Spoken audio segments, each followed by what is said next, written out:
What is going on, everybody? Welcome back to the Nerdy Mark channel. I'm Sid the Nerdy Mark, and today I have your review for Raw and SmackDown for this week. Now, really quick before we begin, and I just did that, sorry about that. I'm going to have a new nerd discussion coming out this weekend, which means that I will not be recording a who should win / who will win at Hell in a Cell. Instead, I will be going live on YouTube the day of the pay-per-view, which is Sunday, like an hour before the show kicks off, and I will be doing a full-fledged live stream, giving you my predictions live on YouTube right here. So set your reminders, the link's in the description below. Looking forward to seeing you guys all over there. With that in mind, let's dive right in to this week's WWE television, starting with Monday Night Raw. So Raw does begin with Braun Strowman along with the new Raw Tag Team Champions, Drew McIntyre and Dolph Ziggler. They are, of course, surrounded by the heel locker room, including Kevin Owens for some reason. They come out and cut a standard promo on the Shield. Nothing too much to write home about here. Braun Strowman then names his new group. Hounds of Justice, your justice has been served. This is getting away from me. So, he has a new name for his group, Braun Strowman does, and it is the Dogs of War. That's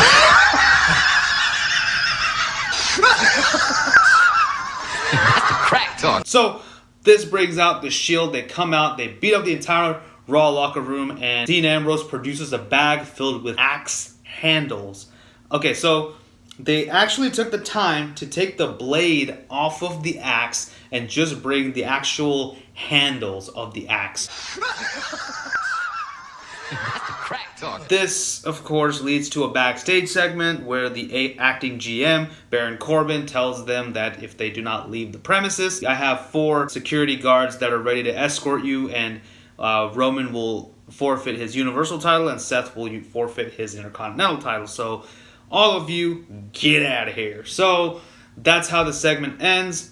Surely we will not see more of the Shield later on. So backstage, the Bellas are going into their locker room and they're filming for their YouTube channel, Total Bellas, on their stupid iPhone. Well, you know what? I can't really knock them for filming on an iPhone because I'm filming my stuff on an iPhone. They see that it's been vandalized very neatly, actually. It looks like organized chaos to me, but it is obvious that it's the Riot Squad. So we have a match between Nikki Bella and Ruby Riott. Open up my eyes! Eyes! Which Nikki Bella wins with the Rack Attack 2.0. Please, someone shoot me because I am tired of the Bellas. I can't take it anymore. I want them all to just go away. Please and thank you. So I make a lot of fun about WWE and I give them a lot of flack because, well, Vince McMahon is a kind of a fickle son of a gun. So, however, I will say that they have definitely done a great job with Connor's Cure. This is, of course, as you all know, a foundation to help kids with pediatric cancer. This is good stuff. The Big Show came out, introduced the newest members in the Connor's Cure brand, I guess. This was a nice, touching moment. I like this, so I will give credit where credit's due. WWE, y'all are doing a bang-up job with Connor's Cure. AOP, along with Drake Maverick, who still looks kind of funny in that vest. It looks a little too big for him, in my opinion. But they come out and they have a squash match. This is exactly what they should be doing. I'm pretty sure that they're going to be in the tag team title pictures in the near future. So next up, we did have Triple H come out and address the segment from last week between Shawn Michaels and The Undertaker. Cuts a pretty substandard promo. I didn't really care much for it. He basically just saying, I'm going to beat The Undertaker at the Superstar Showdown, whatever it's called. Triple H, look, man, I have a lot of respect for this guy, especially with what he's done with 205 Live and NXT. I have a lot of respect for him, but this promo just felt like he wasn't trying. He just doesn't care. To be fair, he kind of knows that no one gives a damn about this. No one's gonna watch it. I'm definitely not watching it. It's at 4 o'clock in the morning where I live in Texas. It's gonna start at 4. I love wrestling, but I love sleep just that much more. And the only reason I'm not talking about sleep is because I would rather be sleeping than talking about sleep. Again, substandard promo. Didn't really care for it. Undertaker's gonna respond next week, so that should be interesting. So up next, we did have Drew McIntyre and Dolph Ziggler in a rematch for with the B team, because of course the B team have invoked their rematch clause. It was a decent match. I enjoyed it. There was just nothing spectacular about it. Dolph and Drew retained, and a wild Seth Rollins and Dean Ambrose appeared. Did not see that coming, and they came out and beat up on Drew and Dolph. Backstage, Baron Corbin is like, what the hell are you guys doing back here? And then he says, I can have you guys arrested and whatnot. Then Seth Rollins brings out a real sheriff or something in Louisiana, and they are, of course, accusing Baron Corbin for falsifying evidence, and Baron says, I have no proof. He says the sheriff does. He's about to be arrested when, of course, Baron relents and says, fine, you can stay, you can keep your titles. And he says, that's not the only thing I want. And then Dean Ambrose and the officer go outside, and Dean and the officer are basically talking, and he says, thank you. And the officer says, if you ever need anything out here, just let me know, or stuff like that. And the officer's badge does say Ambrose, so he may be a relative of Dean Ambrose. Who knows? I don't know. And it is, of course, later revealed that Dean and Seth will be challenging Dolph and Drew for the Raw Tag Team titles. I don't know how I feel about this, so I'll just have Nicolas Cage tell you how he feels about this. Well,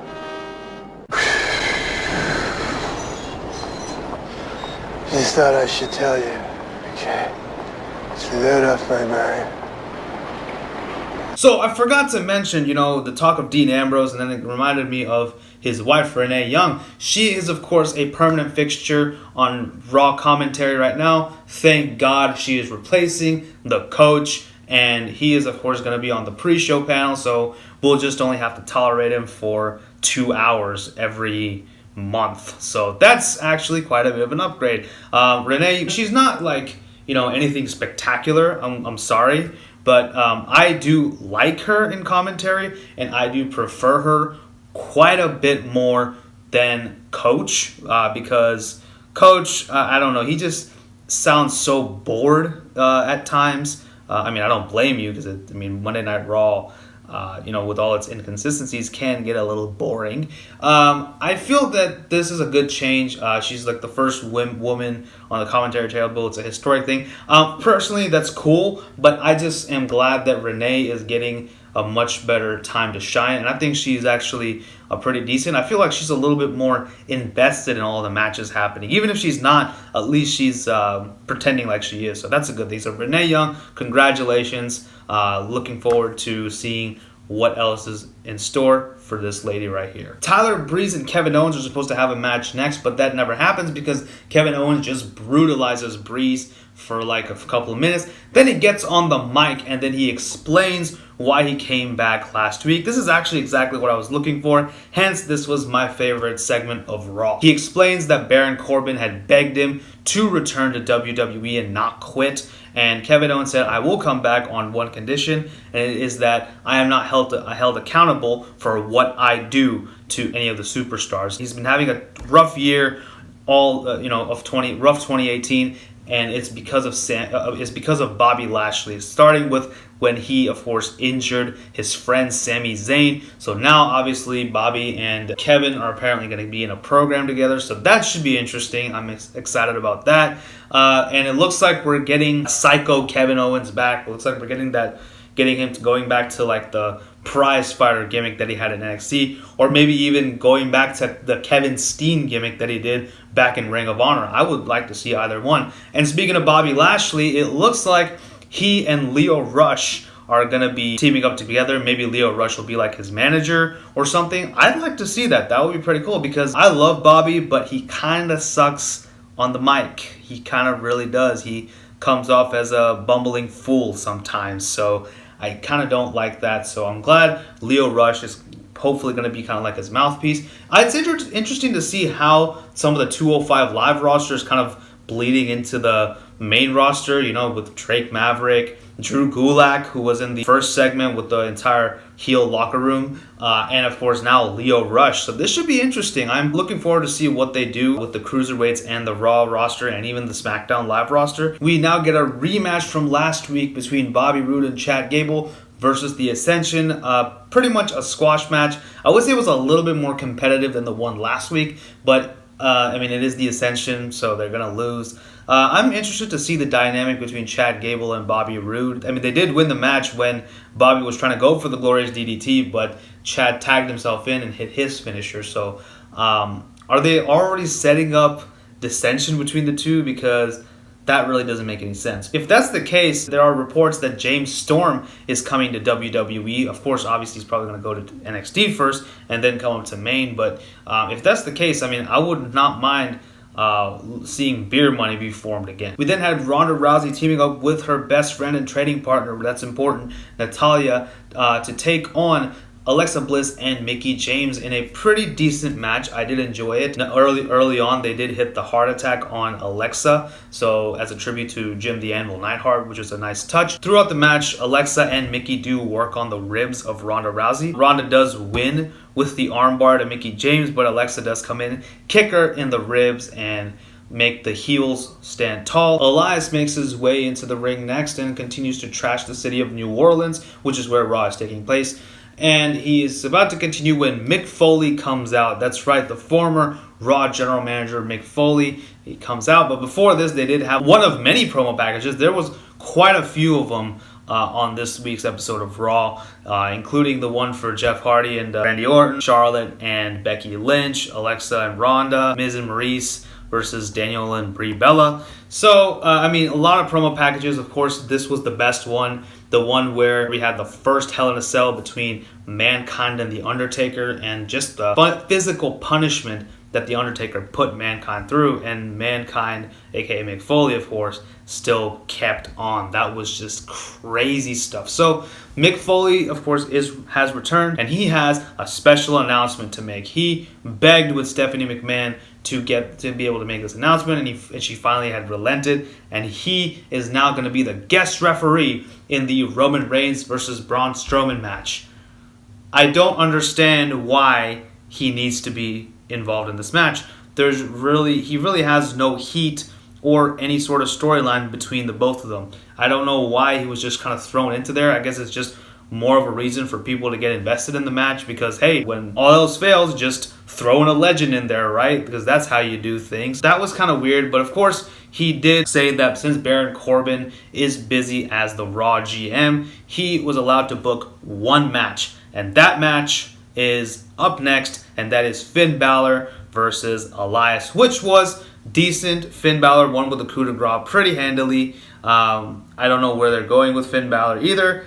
Makes me sad. I want to cry. So backstage, Dolphin, Drew, and Braun are in the locker room. Baron Corbin comes out, and Dolphin Drew asks if he did anything about the Shield, and he says no because of the Napoleon Code in Louisiana, which I did live in Louisiana for about a year, and I still don't know what that is. I know it's a real thing. I actually don't know what it is, but you know, maybe I'll look it up or whatever. But for some reason, Braun Strowman decided to go out and hunt Roman Reigns. And throughout the night, he was looking for Roman Reigns. And then Charlie Caruso asked Braun why he was doing it. And Braun was like, I don't have time for your questions. I want Roman Reigns. And Charlie suggested that he go to the ring and Roman Reigns might come out.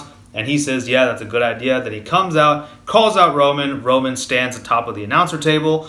They both brawl. Raw ends with Roman Reigns hitting a Samoan drop onto Braun Strowman and effectively knocking both of those men out. SmackDown Live did begin with Jeff Hardy. He comes out and cuts a very cryptic promo on demons and exorcising his demons and Randy Orton, and how he's a demon and it's in the form of a snake or whatever. A snake demon. Wow, interesting. Shinsuke Nakamura is another demon that he needs to extinguish before he can move on to Randy Orton for some reason. And he tries to sing the obsolete song, but you know, no one sings it with him, which kind of sucks. But hey, it is what it is. They have the match, Shinsuke Nakamura and Jeff Hardy. Good match here. Not like their match at SummerSlam, which was amazing. Jeff Hardy did win via DQ when Randy Orton came out and cost Nakamura the match.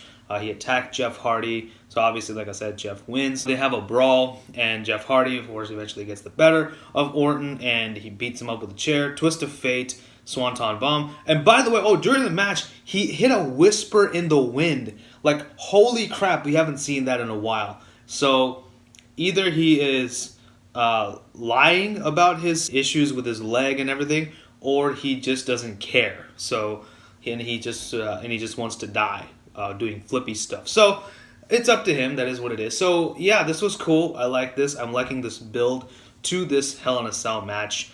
I can't wait for Sunday to see this one. We then cut to an empty ring with AJ Styles sitting on the steel steps, and he's talking about Samoa Joe and how he basically threw away years of friendship when he mentioned his family. And he says that Samoa Joe has a family too, but he's not going to talk about that because he's a man of integrity and he's going to beat Samoa Joe, all that good stuff. Very good promo, very impassioned promo from AJ Styles. You can really feel that he's actually pissed off at Samoa Joe, and that's something that you really want to do, especially in a sport like pro wrestling, in which suspension of disbelief is pretty much everything. Really feels like these two would actually kill each other if they saw each other in the street. But of course, we do know in reality they're probably, knocking back a couple of brews after the show. We then had Charlotte Flair taking on Sonya Deville up next in a pretty decent match, a very competitive match.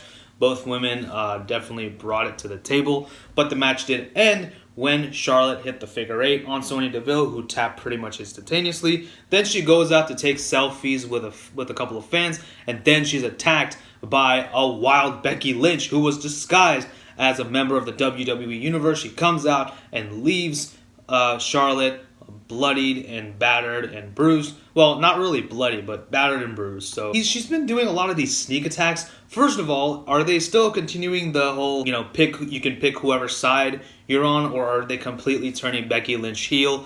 I really don't know.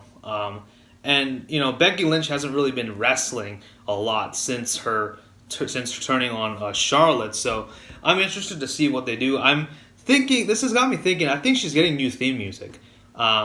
It's just a guess, but if she comes out to her old theme, that's fine too. If they're gonna go the kind of more grayer shades route for Becky Lynch, I think they should do that, and I would like to hear some new music for Becky Lynch. So I do wish this was also a Hell in a Cell match, because we did have the first ever women's Hell in a Cell, so I think the women should get a Hell in a Cell match, but they are not, which kind of surprises me. Next up, we did have the number 1 contenders match for the SmackDown Tag Team titles. We had The Bar taking on Rusev Day with the New Day on commentary, Big E mixing up some pancake batter, all that good stuff. So that was pretty cool. Really good match, really, really competitive match between both of these teams. I really, really liked everything going on here. We had even a cool spot with Aiden English with a little assist from Rusev hitting a suicide dive outside. That's always fun stuff. But the match did end with Sheamus about to hit a bro kick on a fallen Rusev, but Aiden English pushes Rusev out of the way, takes the bullet, or in this case, the boot, for his partner Rusev, and from behind, Rusev hits a Machka kick onto Sheamus for the win. So Rusev Day versus New Day at Hell in a Cell. This should be exciting. We now have Andrade Cien Almas taking on R-Truth. And of course, Almas accompanied by Zelina Vega. R-Truth continued to be accompanied by Carmella, who of course is his partner in the Mixed Match Challenge. But I guess they're developing some sort of storyline between these two, which is interesting. R-Truth actually getting something to do on SmackDown, so I guess that's nice. But I don't get the whole thing. I mean, she's probably gonna turn heel sometime in the near future. But for now, I mean, she's a face, so that's fine. But the match did end when Almas and Zelina were doing the Tranquilo pose, and Carmella attacks Zelina Vega. R-Truth tries to capitalize off of this distraction, but he can't, and instead we have Almas with a handful of tights rolling up R-Truth and winning the match. I'm guessing they're gonna feud again. I mean, they're gonna fight again on the pre-show. Okay, fine, whatever. It is now time for our main event. Brie Bella taking on Maryse, who hasn't wrestled in about 7 years, so this was a good, interesting thing. This wasn't really so much a match as much as it was like an angle to build up the feud, the match at Hell in a Cell. I liked it. It was cool. Maryse rolled out of the ring a couple of times. Brie Bella got on the mic and called her a coward. And then Maryse and Miz tried to leave. Brie Bella brought her back in the ring, hit the yes lock, and then Miz pulled Brie Bella out of the ring, of course giving the disqualification to Brie. And then Daniel Bryan gets pissed off, attacks The Miz for touching his wife. Miz and Maryse get the upper hand for a little bit, but then the tables are turned and the Bryans stand tall. So we'll see what happens at Hell in a Cell. I like the fact that it is a little hard for me to predict as to who might win this match. So I like that. Should be exciting. Oh, I forgot one more thing. We did have Samoa Joe talking about AJ Styles. He actually read a really creepy bedtime story about how he is going to beat AJ. You should just go watch this segment. I thought this was just really good. I really enjoyed it. But it ended with Samoa Joe having the belt, and then Wendy and little Annie smiling at Joe, and kind of, Wendy kind of putting her arm around Samoa Joe. I don't know what you're trying to ensue here. I don't know if you're like actually attracted to Wendy, Samoa Joe, but yeah, fine. That's kind of what it looks like. It kind of looks like he wants to take over AJ Styles' family, which is kind of weird. I don't know why you would want to do that, but nevertheless, this was creepy. This was almost as creepy as a certain Punk singing a really creepy happy birthday song to Rey Mysterio's daughter. So that was good stuff. But this was really awesome. So go check it out if you haven't. So overall, I still thought SmackDown was a lot better. Both shows didn't really go home that well for me. I almost forgot that we had a pay-per-view this Sunday. It didn't feel like they really cared about this pay-per-view. So we'll see what happens this Sunday. I'm also pretty indifferent to it as of now, but hope they can wow me. But we'll see. So let's talk about some highlights. As far as Raw, the biggest highlight of them all was Kevin Owens coming out and finally explaining why the hell he returned last week. So that was good stuff, and I like the logic behind it. Going back to Sami Zayn getting injured after his match with Bobby Lashley. I enjoyed everything, of course, continuing to going on with the Shield and the Dogs of War. Still a weird name, but, at least it's a little bit more convenient than saying Braun Strowman, Dolph Ziggler, Drew McIntyre. Ronda and Natalya versus Alexa and Mickie James, continuing to build that tension there, so that's good stuff. The ending segment was good with Braun and Roman, because their brawls are always amazing, so I like that. Moving on to SmackDown, I did enjoy the Jeff Hardy, Randy Orton build for this feud. This was good stuff. The match with Nakamura wasn't too bad. Charlotte and Becky Lynch, that whole thing was really great. The match with Sonya Deville was good too, between Charlotte and her. And of course, the main event with Brie Bella and Maryse, and of course everything ensuing with Daniel Bryan and The Miz, all coupled in very wonderfully. All good stuff. So those are my thoughts on Raw and SmackDown for this week, the go-home shows before Hell in a Cell. Let me know what you guys thought about both shows in the comment section below. Also, be sure to tune in this Sunday as I am going live on YouTube, as I mentioned. Link in the description below. Hope to see you guys there. Set your reminders. Don't forget to like, share, and subscribe. Follow me on social media, and tell your friends about the Nerdy Mark. And as always, thank you all so much for the support. This is Sid, signing off. You guys take care. Bye-bye.